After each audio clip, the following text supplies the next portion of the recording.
मंडळी, हनुमान यांना कलियुगाचे देव म्हटले जाते आणि बजरंगबली आजही जिवंत आहेत आणि आपले रक्षण करत आहेत असे मानले जाते।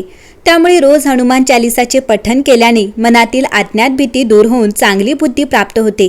यासोबतच शनिदशेत रोज हनुमान चालीसाचे पठण केल्याने शनिदशा दूर होते असेही मानले जाते। ज्या लोकांना शनीची 7.5 किंवा ढय्या आहेत त्यांनी रोज स्नान करून हनुमान चालीसाचे पठण करावे। अगदी लहान मुलांसाठीही हनुमान चालीसाचे पठण करणे खूप शुभ आहे। रोज रात्री झोपण्यापूर्वी त्यांना हनुमान चालीसा ऐकवल्याने किंवा त्यांच्याकडून म्हणवून घेतल्याने ते घाबरून रात्री झोपेत उठत नाहीत। हा दोहा त्यांच्यासाठी फायदेशीर ठरतो।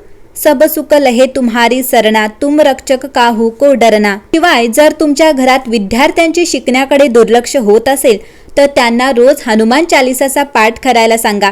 त्यामुळे त्यांचे मन अभ्यासात गुंतले जाईल आणि ते पूर्वीपेक्षा अधिक लक्ष केंद्रित करून अभ्यास करतील।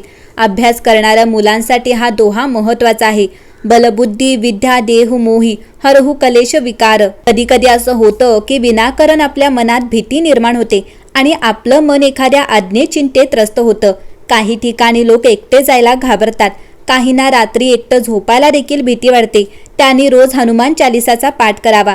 मनातील अज्ञात भीती काढून टाकण्यासाठी हा दोहा म्हणावा। भूत पिशाच निकट नहीं आवे, महावीर जब नाम सुनावे। व्यावसायिकांसाठी ज्यांना त्यांच्या कारकिर्दीत नवी उंची गाठायची आहे आणि सतत यश मिळवायचे आहे त्यांच्यासाठी ही हनुमान चालीसाचे पठण अत्यंत उपयुक्त मानले जाते। आंघोळ करून ऑफिसला जाण्यापूर्वी त्यांनी दररोज हनुमान चालीसाचा पाठ करावा।